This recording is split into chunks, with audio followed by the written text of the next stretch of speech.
Students, हम आज एक और क्वेश्चन सॉल्व करेंगे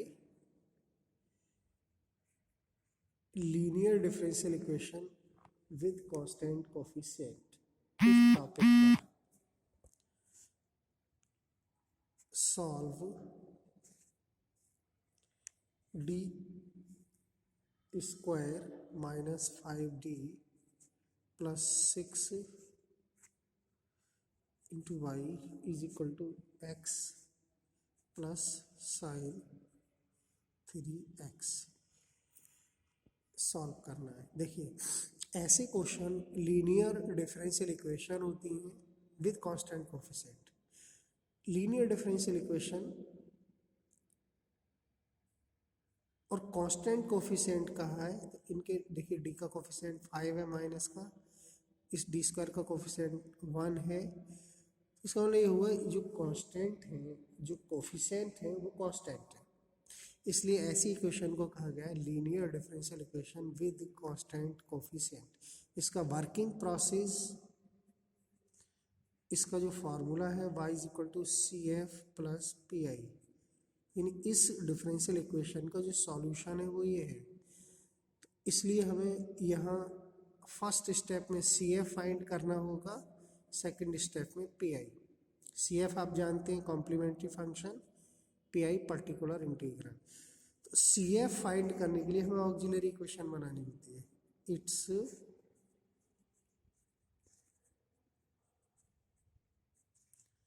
ऑक्सिलरी इक्वेशन इज क्या होती है कि डी रिप्लेस करते हैं वाई एम, यानी डी रिप्लेस वाई एम, यानी डी की जगह एम लिखते हैं इस इक्वेशन में, इस फंक्शन में M square minus 5m plus 6 और राइट हैंड 0 होता है इसका ऑक्सिलरी इक्वेशन का ऑलवेज, चाहे यहाँ फंक्शन हो या ना हो।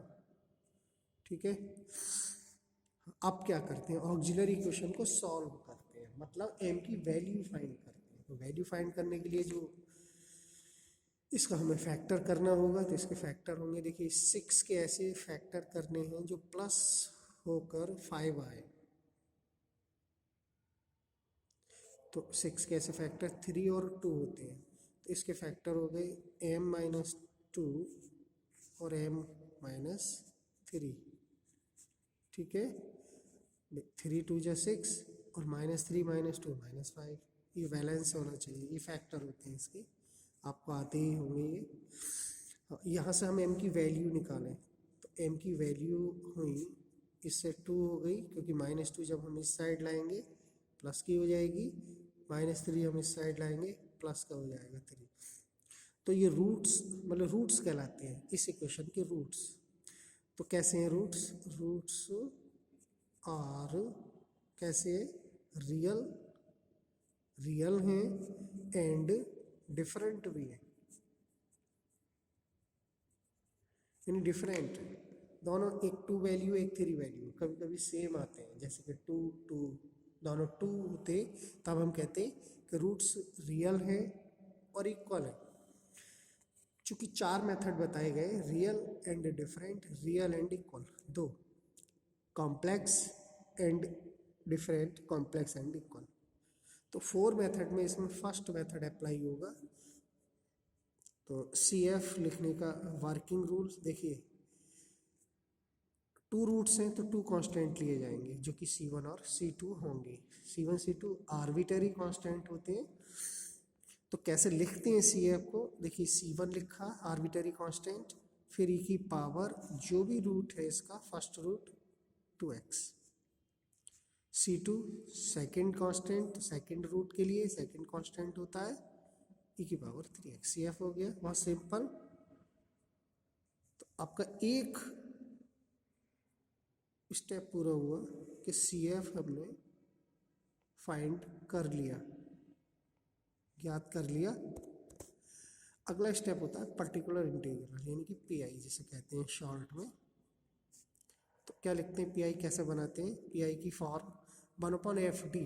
एफ डी मीन्स ये जो ब्रैकेट कैपिटल डी, जो जिसे हम डिफरेंशियल कहते हैं, वो ब्रैकेट, ओके, ये लिखा हमने 1/FD लिख दिया। किसका 1/FD, यानी पर्टिकुलर इंटीग्रल के लिए, किसका, x का और साइन 3x, दोनों का पर्टिकुलर इंटीग्रल फाइंड आउट करना है।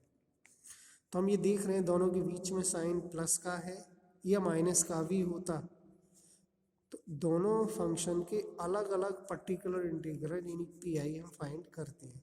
जैसे कि x के लिए अलग, और ये पी यानी पर्टिकुलर इंटीग्रल जिसको हम 1/FD लिख रहे हैं, f मतलब फंक्शन ऑफ d,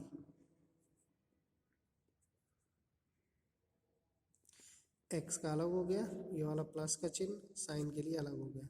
तो दो पी यानी दो फंक्शन के अलग अलग पी निकालते हैं, ठीक है। बीच में प्लस होता है या माइनस होता है। बाय द वे 3 फंक्शन होते हैं, तो तीनों फंक्शन के हम separate separate P find out करते हैं, ठीक है, ये आपको पता ही होगा। अब कैसे करते हैं बात ये आई। देखिए साइन के लिए तो रूल है d² को रिप्लेस करते हैं, ऐसे हमने कई सारे क्वेश्चन सॉल्व कर लिए हैं। d² रिप्लेस करते हैं a² से, माइनस के a² से, तो माइनस अलग, a यहाँ पर क्या है, x का कोफिशिएंट यानी कि 3²। बहुत ध्यान रखना है इसमें कि साइन के लिए पी का वर्किंग रूल क्या है और x या x² के लिए वर्किंग रूल क्या है। तो साइन का तो मैंने ये लिख दिया, साइन और कॉस का सेम होता है, तो उसमें d² के स्थान पर या d² के प्लेस पर माइनस का a² लिखते हैं, तो यहाँ लिख देंगे d एज इट इज रहेगा। हाँ, इसके लिए पी का जो वर्किंग रूल है वो क्या है, देखिए इसको हम, जो हमारा फंक्शन है ये जो d का, इसको इस फॉर्म में बनाते हैं 1+x⁻⁻1। कैसे बनाते हैं वो देखिए, जो भी एफ डी होगा उसमें हम लोएस्ट पावर लेंगे डी की, या तो कांस्टेंट लिया जाएगा कॉमन, कांस्टेंट ले लिया हमने कॉमन 6 पूरे में से, तो यहाँ क्या रहेगा d² माइनस का 5d/6, क्योंकि इनमें 6 है नहीं, प्लस का ये 1 हो जाएगा इंटू x। देखिए 1+x फॉर्म बन गई, 1+x ये x है, प्लस इसके लिए यहाँ लिखते हैं, देखिए 1/d² के प्लेस पर हमने लिखा -3² माइनस का 5d प्लस का 6 और ये साइन 3x 1/6। ध्यान देना है, ये 1+x की फॉर्म बन गई, इस फॉर्म को हम कहाँ ले जाएं, ऊपर, ऊपर मतलब डिनोमिनेटर में की पावर -1x हो गई। 1+x की पावर -1 की फॉर्म बन के आ गई इसकी, जो यहाँ था, ठीक है। कॉमन लेते हैं कांस्टेंट टर्म नहीं है तब हम d की लोएस्ट पावर कॉमन लेते हैं, ध्यान रखना है ये वर्किंग रूल है, इसका कोई फार्मूला नहीं है इसका। देखिए आगे, ये माइनस का 9 होगा, ये प्लस का 6 यानी कि माइनस का 5d माइनस का 3 साइन 3x। इसका एक्सपेंशन आपको याद होना चाहिए और बता दिया गया है, क्या होता है 1 - x plus x² - x³ plus so on dot dot. तो ये फार्मूला हम कहाँ यूज़ करेंगे, इस ब्रैकेट में 1 - d² - 5d/6 इंटू x, हम इतना ही यूज़ करेंगे 1 - x। क्यों, क्योंकि x बाहर x है ओनली, अगर यहाँ x² होता तो यहाँ तक हम लिखते 1 - x प्लस इसका होल स्क्वायर, ठीक है, नहीं x³ होता तो यहाँ तक लिखते। तो हायर पावर टर्म छोड़ देते हैं d की, क्यों छोड़ देते हैं, इसका रीज़न नेगलेक्ट कर देते हैं, क्योंकि जब हम हायर पावर की डिफरेंशियल होंगे तो वो सारी टर्म 0 होंगी, क्योंकि x का डिफरेंशियल 1 टाइम करेंगे तो 1 होगा और दूसरी टाइम यानी सेकंड टाइम करेंगे तो 0 हो जाएगा। फिर हम थर्ड टाइम, 4 टाइम, नहीं d की 4, d की 5, जितनी भी टर्म होंगी सब 0 हो जाएंगी। इसलिए हम हायर पावर छोड़ देते हैं, d की हायर पावर नेगलेक्ट करते हैं। देखिए यहाँ देखिए हमने क्या किया, माइनस तो कॉमन ले लिया, यहाँ आया 5d प्लस 3 1। अब इसका रूल ये है कि इसको डी स्क्वायर बनाएगी। डी स्क्वायर बनाने के लिए हमें करना होगा इसमें 5d माइनस 3 से मल्टीप्लाई और इसी से डिवाइड। अब ये नीचे स्क्वायर बन जाएगा डी का, 5d माइनस 3 कर सकते हैं। और ये जो साइन 3x है वो यहाँ, चलो यहाँ लिख देते हैं साइन 3x, इधर से लिखते हैं। देखिए 1/6 x की मल्टीप्लाई कर दीजिए, x D square x minus 5dx E bracket upon 6। तो x की पी के लिए तो बस डिफरेंशियल करना रह गया, बाकी हो गया। यहाँ देखिए 1/5d माइनस 3, न्यूमरेटर में ये ब्रैकेट है, और साइन 3x, न्यूमरेटर वाला फंक्शन ये हो गया। अब इसकी इससे मल्टीप्लाई करेंगे तो आप जानते हैं 25d square minus 9, a plus B A minus B का फार्मूला। अब ये डी स्क्वायर बन गया, डी स्क्वायर को फिर रिप्लेस करना है माइनस 3 स्क्वायर से। देखिए D square replace minus 3 square, और ये 1/6 1 माइनस, यहाँ देख लीजिए यहाँ क्या होगा, माइनस डी एक्स का 2 टाइम डिफरेंशियल, डी स्क्वायर का मतलब 2 बार डिफरेंशियल, तो 0 माइनस 1 टाइम डिफरेंशियल तो 1, तो 0 minus 5 into 1, 0 minus 5 into 1 upon 6, क्योंकि x का 2 बार डिफरेंशियल करेंगे 0 हो जाएगा, और 1 बार करेंगे तो 1 होगा। इसका तो फाइनल आंसर अब आ गया। और यहाँ देखते हैं minus 5d minus 3 sign 3x। देखिए 25d स्क्वायर, 25 ये माइनस का 3 स्क्वायर, और माइनस का कितना 9,